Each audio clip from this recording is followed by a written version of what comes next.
Hello friend, কেমন আছে সবাই? হোপফুলি ইউ অল ফাইন এবং আরটি ক্লাস করার জন্য ফিজিক্যাল এবং মেন্টাল রেডি আছো। সো ফ্রেন্ড, আজকে ওয়েদার কিন্তু খুবই কোল না, খুবই কোল ওয়েদার। সো আমাদের দিকে সকাল থেকে বৃষ্টি হচ্ছে, প্রচণ্ড বৃষ্টি হচ্ছে। জানি না আজকে ক্লাসটি কন্টিনিউ করতে পারবো কি না। অবশ্যই তোমরা চাইবে যে লাস্ট অবধি থাকতে, বাট আমরা আমাদের বেস্ট ট্রাই করবো যে তোমাদের ক্লাসটি কমপ্লিট করতে। সো ফ্রেন্ড, এরকম পরিস্থিতিতে কিন্তু আমার একটি আছে যে কাজ করতে খুব ভালো লাগে, দ্যাট ইজ যে ঘুমাতে। রিয়েলি আমি খুব এনজয় করি যে এরকম পরিস্থিতি ঘুমাতে গিয়ে। সো আশা করবো যে তোমরাও করছো। সো ফ্রেন্ড, চলো তাহলে আজকে ক্লাস শুরু করা যাক। তোমরা জানো যে ফ্রেন্ড, আমরা ইন্ডিয়ান কনস্টিটিউশনের উপর থেকে কিন্তু লাস্ট 10টি ক্লাস করে নিয়েছি এবং আশা করবো তোমরা সেই 10টি ক্লাসও দেখেছো। আর যারা দেখোনি অবশ্যই উপরে দেওয়া আই বাটনে ক্লিক করে দেখে নেবে। তাছাড়া সেসব কিছু আমাদের চ্যানেলের মধ্যে প্লেলিস্ট আছে, সেখান থেকে পেয়ে যাবে। সো ফ্রেন্ড, আমাদের আজকের টপিক থাকবে ইন্ডিয়ান জুডিশিয়াল সিস্টেম অথবা জুডিশিয়ারি সিস্টেম, যে ভারতীয় বিচার ব্যবস্থার উপর থেকে আজকে আমাদের ক্লাস। তোমরা জানো যে আমরা ইন্ডিয়ান কনস্টিটিউশন উপর থেকে অনেকগুলো টপিকের উপর ক্লাস করেছি এবং আশা করবো তোমরা সেগুলো দেখেছো। তো আমাদের এই ক্লাসগুলো সবাই দেখতে পারবে যাদের এক্সামে ইন্ডিয়ান পলিটি থেকে কোয়েশ্চেন আসে। তো ফ্রেন্ড, লেটস ক্র্যাক ইট। তো প্রতিদিনের মতো তোমাদের সবাইকে নমস্কার এবং welcome to our channel let's crack for exam. I hope তোমরা সবাই লাইক এবং শেয়ার করে নিয়েছো। যারা এখন পর্যন্ত করনি অবশ্যই করে নেবে। পাশাপাশি যারা সাবস্ক্রাইব করে তারা করে নেবে। যদি এরকম ইনফরমেটিভ, নলেজেবল এবং অথেন্টিকেট নোট ক্লাস মিস না করতে চাও। বৃষ্টি কিন্তু ফ্রেন্ড প্রচণ্ড হচ্ছে কিন্তু আমাদের দিকে। তো তোমাদের সাউন্ডে একটু যদি প্রবলেম হয় অবশ্যই অ্যাডজাস্ট করে নেবে। সাউন্ডে কোনো রকম প্রবলেম হলে অবশ্যই অ্যাডজাস্ট করে নিতে ট্রাই করবে রয়েছে ফ্রেন্ড। তো তোমরা চাইলে আমাদের সাথে টেলিগ্রামে জয়েন হতে পারো। আমাদের টেলিগ্রাম চ্যানেল নাম লেটস ক্র্যাক ফর এক্সাম। সেখানে জয়েন হয়ে আমাদের ক্লাসের সকল প্রকার আপডেট, নোটিফিকেশন সব কিছু সেখান থেকে পেয়ে যাবে। আমরা আমাদের ক্লাসে সকল প্রকার সব কিছু সেখানেই শেয়ার করে থাকি। সো ফ্রেন্ড, চলো তাহলে শুরু করা যাক আজকের ক্লাস। সো আজকে ক্লাস তোমাদেরকে বলেই দিয়েছি যে আমাদের টপিক কি, যে ভারতীয় বিচার ব্যবস্থা অথবা ইন্ডিয়ান জুডিশিয়ারি সিস্টেম। তো তার উপর থেকে আজকে আমাদের ক্লাস। এখন বলতে পারছো স্যার এসব টপিকগুলো কি আমাদের টেটের সিলেবাসে আছে? চলো তাহলে দেখে নিই কি টেটের সিলেবাসে কি আদৌ এই টপিকটি আছে কি নাই। এই দেখো ফ্রেন্ড, এই হলো যে টিআরবিটিসি সিলেবাস পার্ট 2। টিআরবিটিসি সিলেবাস, চলো আমরা তাহলে দেখে নিই সোশ্যাল স্টাডি পার্টটি। তার মধ্যে কি ইন্ডিয়ান জুডিশিয়ারি ব্যবস্থা সেটি কি আছে নাকি, ইন্ডিয়ান জুডিশিয়ারি সিস্টেম সেটি আছে কি না আমরা চলো দেখে নিই একটু। এ হলো সোশ্যাল স্টাডি, দেখতে পেয়েছো আশা করি। তো আমাদের এ হলো পলিটিক্যাল সায়েন্স। তো পলিটিক্যাল সায়েন্সের মধ্যে দেখো এখানে লেখা আছে যে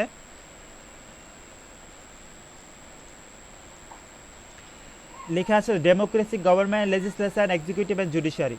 তো আমরা আজকে জুডিশিয়ারি থেকেই করাবো, যে জুডিশিয়ারি পার্ট থেকেই আমাদের প্রত্যেকটা কোয়েশ্চেন জুডিশিয়ারির উপর থেকেই থাকবে। তো তার জন্য বলছি যে আমরা কিন্তু প্রত্যেকটা ক্লাস সিলেবাসকে বেস করে নিয়ে আসছি। তার জন্য বলি যে প্রত্যেক ক্লাস তোমরা সিনসিয়ারলি ভালো করে পার্টিসিপেট করবে। আমরা কিন্তু এমন কোয়েশ্চেনগুলো করাচ্ছি না যেগুলো জাস্ট তুলে আনলাম তোমাদের জন্য, সময় নষ্ট করলাম তোমাদেরও, যেগুলো তোমাদের কাজে আসছে না। তো ফ্রেন্ড, আমরা সেরকম কখনো করিনি।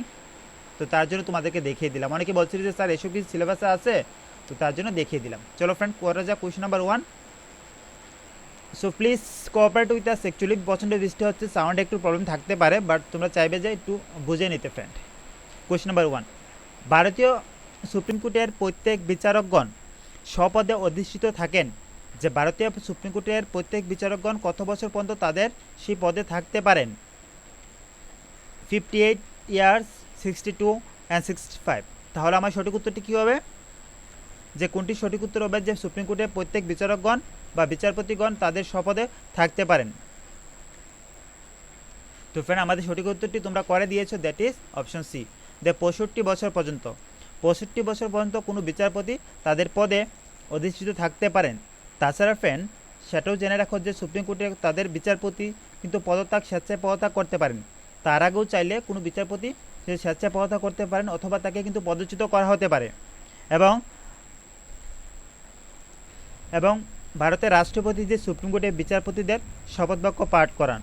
তাছাড়া কোনো বিচারপতি যদি চান যে পদত্যাগ করবেন, সেই ক্ষেত্রে তারা রাষ্ট্রপতির কাছে তাদের পদত্যাগপত্র প্রেরণ করবেন।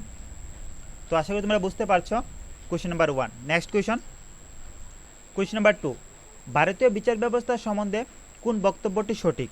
যদি ভারতীয় বিচার ব্যবস্থা সম্বন্ধে বলা হয়, ইন্ডিয়ান জুডিশিয়ারি সিস্টেম সম্বন্ধে, তাহলে নিচের কোন বক্তব্যটি সঠিক হবে? তোমরা প্রথমে প্রত্যেকটা অপশন ভালো করবে, পরে তারপরে অ্যান্সার করবে। এমনটা নয় যে তাড়াতাড়ি অ্যান্সার করতে গিয়ে রং অ্যান্সারটি করে দিলে। সো ফ্রেন্ড, আমাদের সঠিক উত্তরটি কী হবে? এটি সংসদ কর্তৃক নিয়ন্ত্রিত। যে ভারতীয় বিচার ব্যবস্থা কি সংসদ কর্তৃক নিয়ন্ত্রিত হয়? কি মনে হয় তোমাদের? অপশন বি, স্বতন্ত্র প্রতিষ্ঠান, যে এটি একটি স্বতন্ত্র বা স্বাধীন প্রতিষ্ঠান, তার উপর কোনো নিয়ন্ত্রণ চলে না। অপশন সি, এটি সংসদকে নিয়ন্ত্রণ করে, এবং উপরের অপশন ডি, উপরে কোনোটিই নয়। কোয়েশ্চেন নাম্বার 2 কী হবে যে ফ্রেন্ড? ইয়েস, তো তোমরা জানো যে ভারতীয় বিচার ব্যবস্থা কিন্তু স্বতন্ত্র প্রতিষ্ঠান, সেক্ষেত্রে তার উপর কারো নিয়ন্ত্রণ চলে না, যে সের উপর সংসদ নিয়ন্ত্রণ করতে পারে না। তো ভারতীয় বিচার ব্যবস্থা সম্বন্ধে একমাত্র যে অপশন বি, সেটি হবে যে সঠিক উত্তর। নেক্সট কোয়েশ্চন নাম্বার 3, সুপ্রিম কোর্টের ক্ষমতা প্রসারিত হয়। যে সুপ্রিম কোর্টের ক্ষমতা প্রসারিত হয় কোন জায়গায়?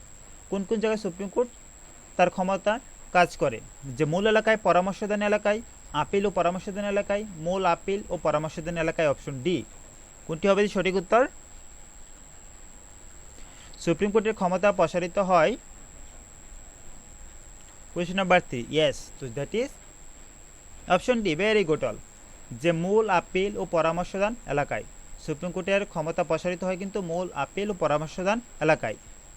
সুপ্রিম কোর্ট শুধু যে মূল এলাকায় বা পরামর্শদান এলাকায় বা আপিল বা পরামর্শদান এলাকায় শুধু কাজ করে তেমনটা নয়, সুপ্রিম কোর্ট তার মধ্যে সবগুলাতেই কাজ করে, কিন্তু মূল আপিল ও পরামর্শদান এলাকায় সবগুলোর মধ্যেই সে কাজ করে।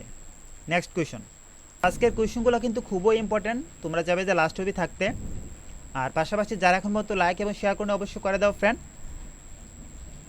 এইসব লাইক এবং শেয়ার করার ক্ষেত্রে কঞ্জুসি করবে না ফ্রেন্ড, এইসব অবশ্যই করবে। তোমরা অবশ্যই যদি আমাদের ক্লাস ভালো লেগে থাকে, ইনফরমেটিভ মনে হয়, তাহলে অবশ্যই করবে, কারণ করাটা দরকার।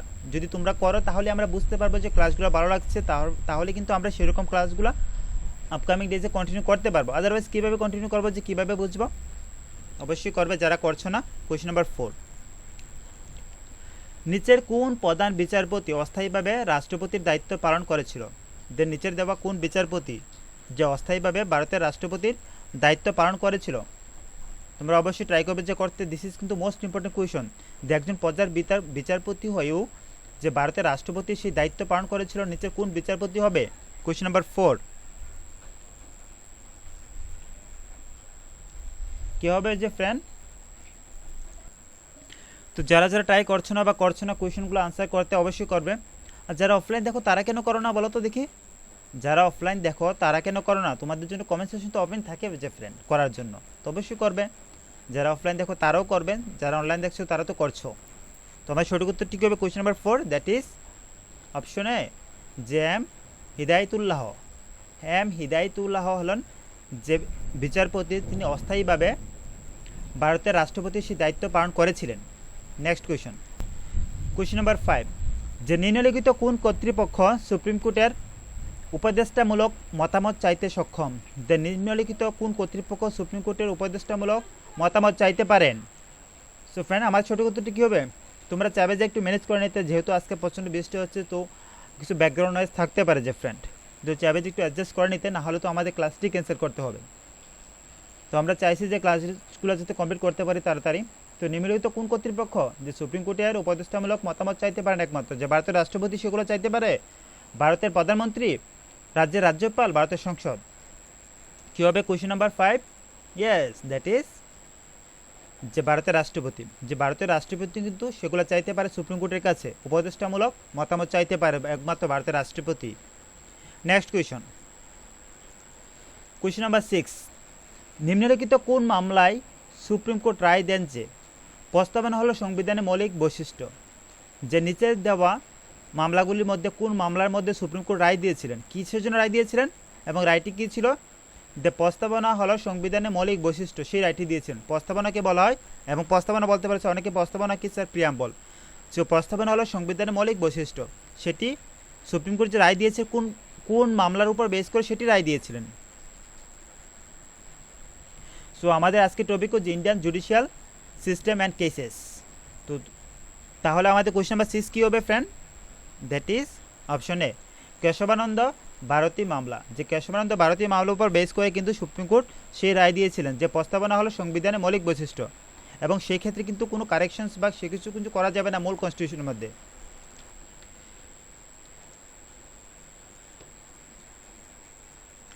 নেক্সট কোয়েশ্চন, কোনো রাজ্যের ডিস্ট্রিক্ট জজ অথবা জেলা বিচারপতি কার দ্বারা নিযুক্ত হন? কোনো রাষ্ট্রের ডিস্ট্রিক্ট জাজদের নিচে কার দ্বারা নিযুক্ত করা হয়?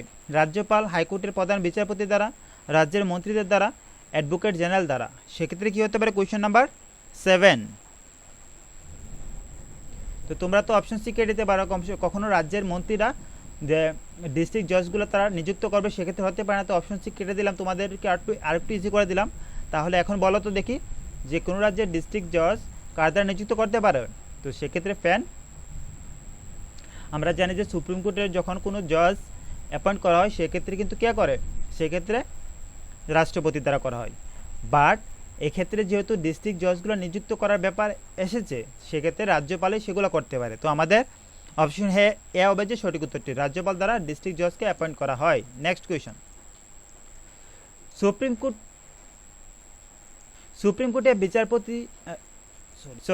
কোর্টের বিচারকের সংখ্যা বৃদ্ধির ক্ষমতা কেবলমাত্র নিহিত আছে। যে সুপ্রিম কোর্টের বিচারকের সংখ্যা বৃদ্ধি করতে পারে সেই ক্ষমতাটির নিচে কার রয়েছে? কে সেই ক্ষমতা ভোগ করে যে সুপ্রিম কোর্টের বিচারপতি বৃদ্ধি করতে পারবে? Question number 8। তো আমাদের সঠিক উত্তরটি কী হবে? যে সুপ্রিম কোর্টের বিচারকের সংখ্যা বৃদ্ধির ক্ষমতা কেবলমাত্র নিহিত আছে। তো যারা অপশনে আনসার করেছো, যে ফ্রেন্ড অপশন এ আনসার করেছে রাষ্ট্রপতি, কিন্তু রাষ্ট্রপতি কিন্তু হবে না। রাষ্ট্রপতি কিন্তু সেটা করতে পারে না, যে সুপ্রিম কোর্টের বিচারকের সংখ্যা বৃদ্ধির ক্ষমতা, এমনটা হবে না। তো আমাদের সঠিক উত্তরটি কী হবে? তাছাড়া অপশন সি যে হবে না, ভারতের প্রধান বিচারপতির হাতে, বা যে ভারতের প্রধান বিচারপতি যে সুপ্রিম কোর্টের সেই বিচারপতির সংখ্যা বৃদ্ধি করবে, সেমনটা হবে না। একমাত্র লোকসভার নিকটেই সেই ক্ষমতা প্রদান করা হয়েছে। একমাত্র লোকসভায় যে সুপ্রিম কোর্টের বিচারপতিদের সংখ্যা বৃদ্ধি করতে পারে, বাট সেটা তো অ্যাপয়েন্ট তো করবে রাষ্ট্রপতি, বাট কিন্তু বৃদ্ধি করতে পারে কিন্তু লোকসভায় সেটা আনতে পারে, সেটা করতে পারে। ঠিক আছে, আশা করি বুঝতে পেরেছো। বাট অ্যাপয়েন্ট তো করবে রাষ্ট্রপতি লাস্টে। ঠিক আছে, অ্যাপয়েন্ট তো যখন লোকসভার অতিরিক্ত বিচারপতিদের নিয়োগ করা হবে, তখন প্রধান বিচারপতির সাথে পরামর্শ করে কিন্তু রাষ্ট্রপতি তাদেরকে অ্যাপয়েন্ট করবে। বাট এখানে বলা হয়েছে বিচারপতির সংখ্যা বৃদ্ধি করাকে নিয়ে, সেক্ষেত্রে কিন্তু লোকসভা সেই সিদ্ধান্ত নেবে। Next question. তো তাছাড়া তোমরা বলতে পারো যে স্যার সুপ্রিম কোর্টের সম্বন্ধে এতগুলো বলেছেন, তাহলে বলুন তো দেখি সুপ্রিম কোর্টে কত নম্বর আর্টিকেলে সেগুলো বলা হয়েছে যে বিচারপতির বিভাগ, সুপ্রিম কোর্টের গঠন ক্ষমতা, কার্য সংক্রান্ত, সেগুলা কোথায় বলা হয়েছে, সংবিধানে কোথায় বলা হয়েছে? তো ফ্রেন্ড, সংবিধানে সেটি পঞ্চম খণ্ডের 4th অধ্যায়ে, যে পঞ্চম খণ্ডের 4th অধ্যায়ে আর্টিকেল 124 থেকে 147 সেগুলো বলা হয়েছে সুপ্রিম কোর্ট সম্বন্ধে, সুপ্রিম কোর্টের সেই কার্যাবলী সম্বন্ধে, সেগুলো সব কিছু নিয়ে বলা হয়েছে সেই আর্টিকেলের মধ্যে। নেক্সট কোয়েশন, কোন আইন দ্বারা বোম্বাই, মাদ্রাজ ও ক্যালকাটা হাইকোর্ট স্থাপিত হয়েছিল? যে কোন আইন দ্বারা বোম্বাই, মাদ্রাজ ও ক্যালকাটা হাইকোর্ট স্থাপিত হয়েছিল? Question number 9। কোয়েশ্চেন নাম্বার 9 সঠিক উত্তরটি কী হবে? যে ফ্রেন্ড, কোন আইন দ্বারা বোম্বাই, মাদ্রাজ ও ক্যালকাটা হাইকোর্ট স্থাপিত করা হয়েছিল? and that is yes, option C, India high court act 1861। যে ইন্ডিয়া হাইকোর্ট অ্যাক্ট 1861 সে আইন দ্বারাই যে বোম্বাই, মাদ্রাজ এবং কলকাতা হাইকোর্ট সেটি স্থাপিত হয়েছিল। নেক্সট কোয়েশন, ভারতের প্রথম প্রধান বিচারপতি কে ছিলেন? যে ভারতের প্রথম প্রধান বিচারপতি কে ছিলেন? ভারতের প্রথম প্রধান বিচারপতি কে ছিলেন? Question number 10।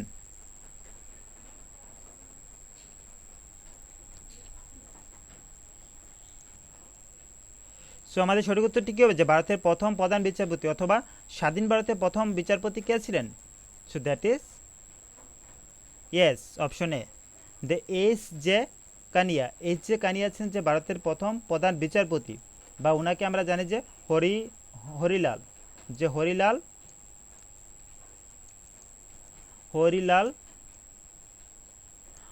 Kanaiya, Harilal J Kanaiya, উনি ছিলেন যে ভারতের প্রথম প্রধান বিচারপতি। Next question,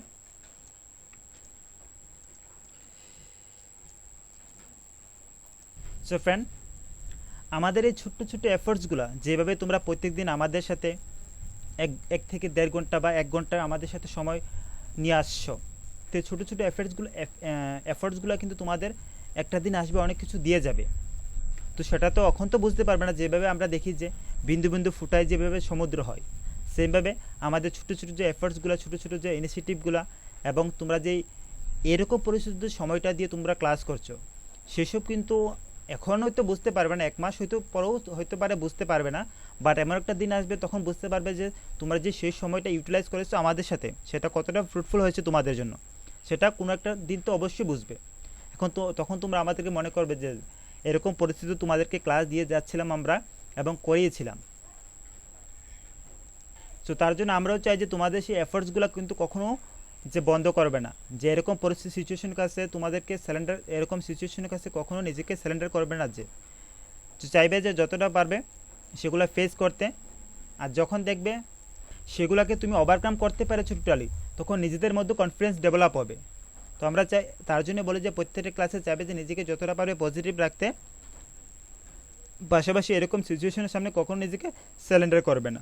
so friend, question number 11, একজন হাইকোর্টের বিচারপতি কত বছর প্র্যাকটিস করার পর, যে একজন হাইকোর্টের বিচারপতি কত বছর প্র্যাকটিস করার পর সুপ্রিম কোর্টের বিচারপতি হিসাবে মনোনীত হওয়ার যোগ্যতা অর্জন করতে পারে?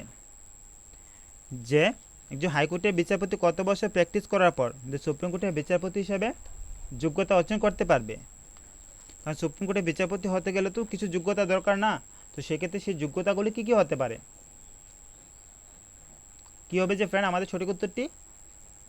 So question number 11, that is option B. কিন্তু যে অপশন বি হবে আমাদের সঠিক উত্তর, যে 5 বছর। যে কোনো হাইকোর্টের বিচারপতি যদি 5 বছর প্র্যাকটিস করার পর সেই সুপ্রিম কোর্টের বিচারপতি হিসেবে মনোনীত হতে পারেন, যে মনোনীত হওয়ার যোগ্যতা অর্জন করেন, সেক্ষেত্রে কিন্তু উনি মনোনীত হয়েছেন, বাট বিচারপতি হিসেবে এখনও সিলেক্টেড হয়েছেন সেটা কিন্তু বলা হয়নি, জাস্ট মনোনীত হতে পারেন। তো আমরা জানি যে যদি যোগ্যতার কথা বলা হয়, যদি সুপ্রিম কোর্টের বিচারপতি নিযুক্ত হওয়ার যোগ্যতার কথা বলে, সেক্ষেত্রে হবে যে বিচারপতিকে অবশ্যই কিন্তু পদপাত্রী বিচারপতি অবশ্যই কিন্তু ভারতীয় নাগরিক হতে হবে, সেক্ষেত্রে যে ইন্ডিয়ান সিটিজেন হতে হবে। যদিও ইন্ডিয়ান সিটিজেন না হয় সেক্ষেত্রে কিন্তু সে কখনো যে ভারতীয় সুপ্রিম কোর্টের বিচারপতি হিসাবে দায়িত্ব নিতে পারবে না। তাছাড়া যদি বলা হয় যে কোনো হাইকোর্ট বা একাধিক হাইকোর্টের বিচারপতি হিসেবে অন্তত 5 বছর তাকে সে অভিজ্ঞতা থাকতে হবে। কোনো হাইকোর্টের মধ্যে অন্তত তাকে 5 বছর হিসেবে বিচারপতি হিসেবে কাজ করতে হবে, এবং তারপর বলা হয়েছে যে অন্তত 10 বছর ধরে এক বা একাধিক হাইকোর্টের অ্যাডভোকেট হিসেবে কিন্তু কাজ করার অভিজ্ঞতা থাকতে পারবে। অন্তত 10 বছর কিন্তু অ্যাডভোকেট হিসেবে কাজ করার অভিজ্ঞতা থাকতে পারবে, এবং হাইকোর্টের বিচারপতি হিসেবেও তাকে অন্তত 5 বছর অভিজ্ঞতা থাকতে পারবে। তারপরেই সে যে ভারতীয় বিচারপতি হিসেবে মনোনীত হতে পারে, সুপ্রিম কোর্টের প্রধান বিচারপতি হিসেবে। নেক্সট কোয়েশন, সুপ্রিম কোর্টের ক্ষমতা বৃদ্ধি সংক্রান্ত সিদ্ধান্ত নেওয়ার অধিকার কার আছে? যে সুপ্রিম কোর্টের ক্ষমতা বৃদ্ধি সংক্রান্ত সিদ্ধান্ত নিচে কে নিতে পারে? যে সুপ্রিম কোর্টের বিচারপতি নিতে পারে, না সংসদে নিতে পারে, বা আইনের দপ্তরের, অথবা অপশন ডি রাষ্ট্রপতির? সেক্ষেত্রে কে নিতে পারে সেই ক্ষমতা? সুপ্রিম কোর্টে যদি কোনো ক্ষমতা বৃদ্ধি করা হয়, সেক্ষেত্রে কে সেই ক্ষমতাকে বৃদ্ধি করতে পারে? ইয়েস, তো আমাদের সঠিক উত্তরটি হবে যে সংসদের সেই ক্ষমতা আছে যে সুপ্রিম কোর্টের ক্ষমতা বৃদ্ধি করার। নেক্সট কোয়েশন, 2 বা ততোধিক রাজ্যের জন্য একটি আদালত গঠনের সিদ্ধান্ত কে নিতে পারে? আমরা জানি যে ভারতে অনেক স্টেটে কিন্তু আছে, যেমন 2টি রাজ্যের জন্য একটি আদালত, একটি হাইকোর্ট আছে। তো সেক্ষেত্রে আমাদের এখানে কোয়েশন যে 2 বা ততোধিক রাজ্যের জন্য একটি আদালত গঠনের সিদ্ধান্ত কে নিতে পারে? সেটি সংসদ, আইন প্রণয়ন দ্বারা, রাষ্ট্রপতি স্বয়ং, সুপ্রিম কোর্ট স্বয়ং? সেক্ষেত্রে কী হতে পারে? Question number 13, yes, that is once again আমাদের অপশন এই কিন্তু সঠিক উত্তর হবে, যে সংসদে সেটি করতে পারে, যে আইন প্রণয়ন দ্বারা সংসদ সেটি করতে পারে, যে 2 বা ততোধিক রাজ্যের জন্য একটি আদালত গঠনের সিদ্ধান্ত সেটি সংসদ দ্বারাই নিতে পারে। নেক্সট কোয়েশন, তোমরা অবশ্যই বলবে যে আমাদের কোয়েশন লেভেলগুলো কীরকম। আমরা প্রত্যেকটা ক্লাসে তোমাদেরকে জিজ্ঞাসা করছি, আবারও জিজ্ঞাসা করছি, কারণ তোমাদেরও ওপিনিয়ন জানা দরকার আমাদের, আদারওয়াইজ আমরা কীভাবে বুঝবো? অনেকে ডাউট করো যে স্যার এইসব কোয়েশনগুলো কি পড়লেই চলবে? অনেকে দেখতে পেয়েছি যে তোমরা বলছিলে স্যার এইসব কোয়েশনগুলো পড়লে কি টেট ক্লিয়ার করা যাবে, অথবা জিআরবিটি ক্লিয়ার করা যাবে? সো ফ্রেন্ড, তোমরা অবশ্যই বুঝবে, তোমরা এখন যথেষ্ট ম্যাচিউরড, যে তোমাদেরকে বলার দরকার নেই। তো এসব কোয়েশনগুলো কি পড়লেই কি চলবে কি চলবে না সেটা তোমরা অবশ্যই জানো, সেটা আমি কি বলবো বলো তো? তোমাদেরকে এখন যে আমি সেটা বোঝাবো যে এগুলো পড়লে চলবে বা পড়লে চলবে না, সেটা কীভাবে বলবো? তো তোমরা অবশ্যই বুঝে নেবে যে পড়লে কি চলবে কি চলবে না। কোয়েশ্চেন নাম্বার 14, রায় পূর্ণমূল্যায়ন যে রায় পূর্ণমূল্যায়ন নিয়ে সংবিধানে কোন দুটি ধারায় উল্লেখ আছে?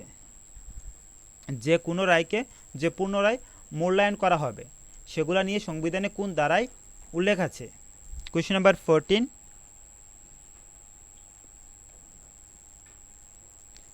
সো কোন ধারাটি হবে সেটি? তো সেটি হবে যে 32 ও 226, যে 32 এবং 226 নং ধারায় সেটি বলা আছে যে রায় পূর্ণমূল্যায়ন নিয়ে সংবিধানে সেই দুটি ধারায় উল্লেখ রয়েছে। Next question number 15 and also most important question, যে মোবাইল কোড কার মস্তিষ্ক প্রসূত? যে মোবাইল কোড কার মস্তিষ্ক প্রসূত সেটি কার দ্বারা করা হয়েছে? যে এপিজে আব্দুল কালাম, প্রতিভা পাতিল, অপশন সি রাজীব গান্ধী। তো সেটি কার দ্বারা হয়েছে? তো মোবাইল কোড কার মস্তিষ্ক প্রসূত। তো কোয়েশ্চেন নাম্বার 15 আমাদের সঠিক উত্তরটি হবে যে option A, yes, India missile man যে এপিজে আব্দুল কালাম। এপিজে আব্দুল কালাম দ্বারাই সেটি করা হয়েছে। নেক্সট কোয়েশ্চেন নাম্বার 16, লোক আদালত প্রথম গঠিত হয়েছিল, যে লোক আদালত প্রথম কোথায় গঠিত হয়েছে? কলকাতায়, মুম্বাইতে, দিল্লিতে ও চেন্নাইতে। তো কোথায় গঠিত হয়েছিল লোক আদালত সর্বপ্রথম? লোক আদালত সর্বপ্রথম কোথায় গঠিত হয়েছিল?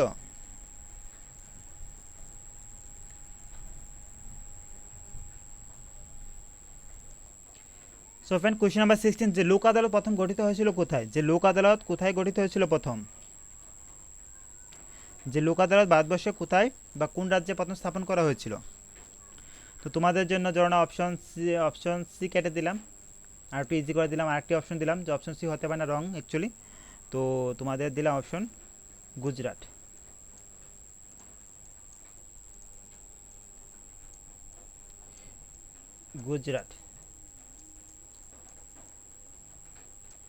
সো এখন বলো যে কোনটি হতে পারে সঠিক উত্তর, যে লোক আদালত প্রথম কোথায় গঠিত হয়েছিল?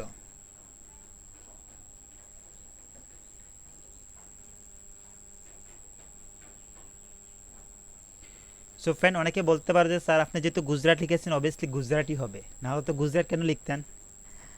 যেহেতু অপশন 4টি রয়েছে তো আপনি গুজরাট লিখলেন, দ্যাট মিনস গুজরাটই হবে। সো ইয়েস, যারা এইভাবে বুঝে নিয়েছ, ইয়েস গুজরাটি। তো তোমাদের সাথে মাঝে মাঝে এইভাবে খেলতে হয়, দেখতে চাইছি যে তোমরা কতটা অ্যাক্টিভ আছো। তো ফ্রেন্ড, গুজরাটি হবে কিন্তু সঠিক উত্তর। যে লোক আদালত 1982 সালে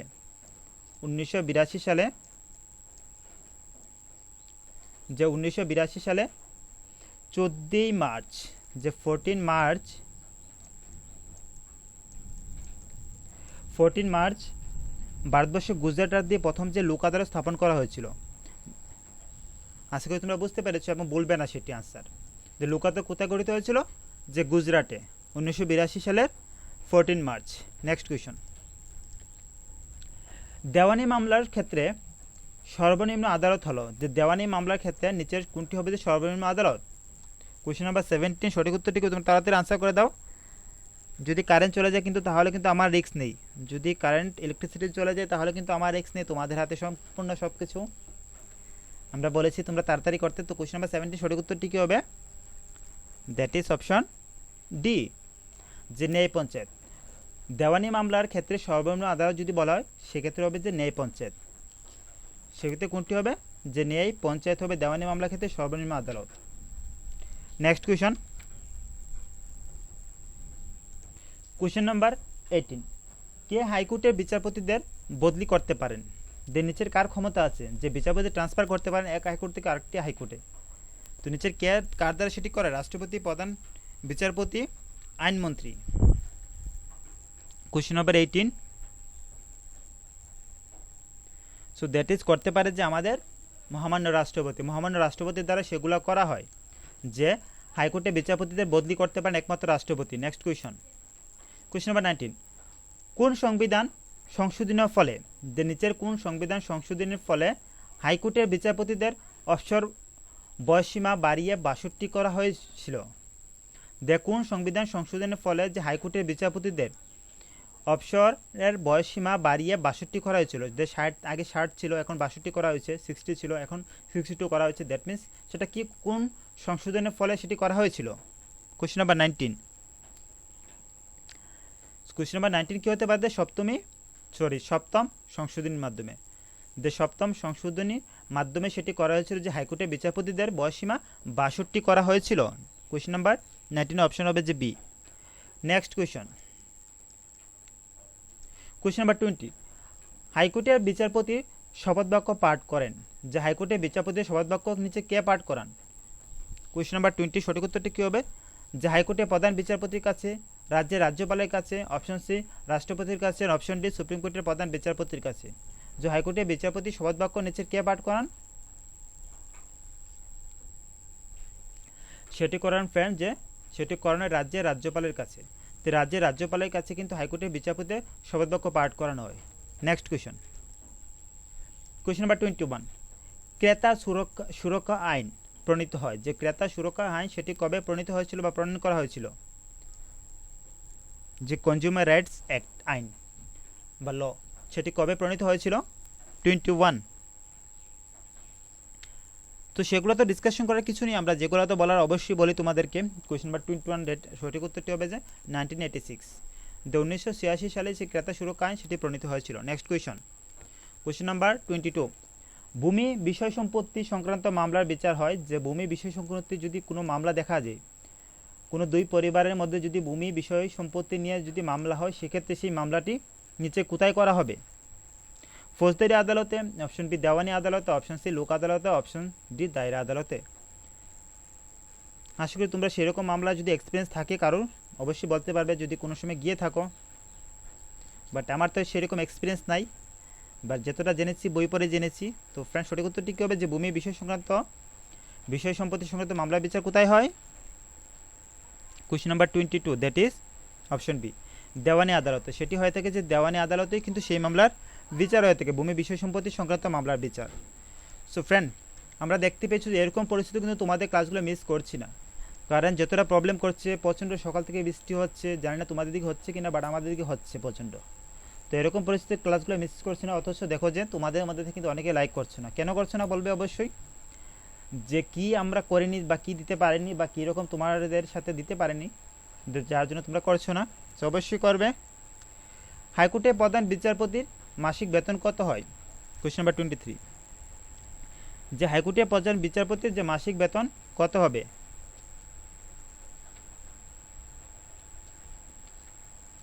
রাইট অ্যান্সার কত হবে? সো আমাদের সঠিক উত্তরটি হবে যে ফ্রেন্ড অপশন বি, যে 2,50,000, 2,50,000 টাকা হয় যে হাইকোর্টের প্রধান বিচারপতির মাসিক বেতন। হাইকোর্টের প্রধান বিচারপতি মাসিক বেতন হয় কত? 2,50,000 টাকা। নেক্সট কোয়েশ্চন, সুপ্রিম কোর্টের বিচারপতিদের বেতন হ্রাস পায়, সুপ্রিম কোর্টের বিচারপতিদের বেতন হ্রাস পায় কোন আর্টিকেলটি প্রয়োগ হলে? কোয়েশ্চেন নাম্বার 24, কোয়েশ্চেন নাম্বার 24 সঠিক উত্তরটি কী হবে? সুপ্রিম কোর্টের বিচারপতিদের বেতন হ্রাস পায়, that is option C the article 360, article 360 নং দ্বারা প্রয়োগ হলে কিন্তু সুপ্রিম কোর্টের বিচারপতিদের বেতন হ্রাস করা হয়। যে আর্টিকেল 360 দ্বারা প্রয়োগ হয়, সেক্ষেত্রে সুপ্রিম কোর্টের বিচারপতিদের বেতন হ্রাস পায়। নেক্সট কোয়েশ্চন, অ্যান্ড সেটি হবে যে আজকে আমাদের last question, question number 25, Kolkata মহানগরের সর্বোচ্চ আদালত হলো, যে কলকাতা মহানগরের সর্বোচ্চ আদালত নিচের কোনটি? কোয়েশ্চন নাম্বার 25, যে মহানগরীয় ম্যাজিস্ট্রেটের আদালত, অপশন বি নগর দায়রা আদালত, অপশন সি হাইকোর্ট। কোনটি হবে যে কলকাতা মহানগরের সর্বোচ্চ আদালত? সো আমাদের আজকে লাস্ট কোয়েশ্চন আনসার হবে যে মহানগরীয় ম্যাজিস্ট্রেটের আদালত। মহানগরীয় ম্যাজিস্ট্রেটের আদালত হবে যে কলকাতা মহানগরের সর্বোচ্চ আদালত। সো এই ছিল ফ্রেন্ড আজকে আমাদের ক্লাস। তোমরা অনেকেই ছিল যে লাস্ট অবধি, তো অবশ্যই বলবে যে আউট অফ 25 তোমরা কত পেলে? আউট অফ 25 তোমরা কত পেলে? আর যারা অফলাইন দেখবে তাদেরকে বলছি যে যারা অফলাইন দেখছে অবশ্যই চাইবে যে প্রত্যেকটা কোর্সে পার্টিসিপেট করতে কমেন্ট সেকশনে, এমনটা নয় যে শুধু দেখলে। সো ফ্রেন্ড অবশ্যই চাইবে যে পাশাপাশি করতে এবং লাস্ট অবধি দেখতে। সো আমরা এরকম পরিস্থিতি তোমাদেরকে ক্লাস দিয়ে যাচ্ছি, তো অবশ্যই তোমরা অবশ্যই বলবে যে আমাদের এরকম ক্লাস কী লাগছে, কীরকম লাগছে। সো চাইবে যে প্রত্যেকটা ক্লাস কন্টিনিউ করতে, রেগুলারলি তোমাদেরকে স্টাডিটা কন্টিনিউ রাখতে, কখনো চাইবে না যে স্টাডি থেকে দূরে যেতে। যদি কখনো তোমাদের মাথায় এভাবে থটস আসে যে পড়াশোনা করে কি হবে, কবে এক্সাম দেবো কি দেবো না তাও সিওরিটি নেই, তো ফ্রেন্ড তখন একটাই ভাববে যে তোমার যদি ফিউচারটা দেখবে যে এখন যদি পড়াশোনা নাই করো তাহলে করবেটা কি। তোমাদের কাছে কি আর অন্য কোনো অল্টারনেটিভ অপশন আছে যে পড়াশোনা বাদে অন্য কিছু করার? সো মনে রাখবে যে একমাত্র কিন্তু পড়াশোনায় তোমাদেরকে সেসব কিছু দিতে পারে যেগুলো তুমি ইমাজিন করেছো বা ভেবেছো কোনো এক সময়, যে কোনো এক সময় ভেবেছো যে ফাইন্যান্সিয়াল ইন্ডিপেন্ডেন্স পাবে ফ্যামিলি থেকে, যে ফাইন্যান্সিয়াল ইন্ডিপেন্ডেন্স পাবে, ফ্রিডম পাবে। তো সেগুলো যদি তুমি সেসব কিছু ভেবে থাকো একমাত্র কিন্তু পড়াশোনায় তোমাদেরকে সেসব কিছু দিতে পারে। আদারওয়াইজ তার থেকে অন্য কোনো এক্সেপশন কিন্তু নেই। আর আমরা আজকে যথেষ্ট ম্যাচিউরড যে আমাদেরকে বোঝাতে লাগে না। তোমরাই বলেছিলে যে স্যার আমরা স্যার যথেষ্ট বুঝি, তো এরকম আর লেকচার দেওয়ার দরকার নেই। সো ফ্রেন্ড অবশ্যই বলছি যারা খুব বুঝো তাদেরকেও তো বলছি না, তোমরা অলরেডি ওয়েল ম্যাচিউরড, তোমাদেরকে বলার দরকার নেই। বাট যারা আমাদের লেভেলে আছে তাদেরকে বলছি অ্যাকচুয়ালি। তো অবশ্যই চাইবে যে ফ্রেন্ড এরকমটা কন্টিনিউ করতে, কখনো নিজেকে নিজের মধ্যে রং থটসগুলোকে আনতে। ওকে ফ্রেন্ড, তো আজকে ক্লাস ততটুকু অবধি রাখা যাক।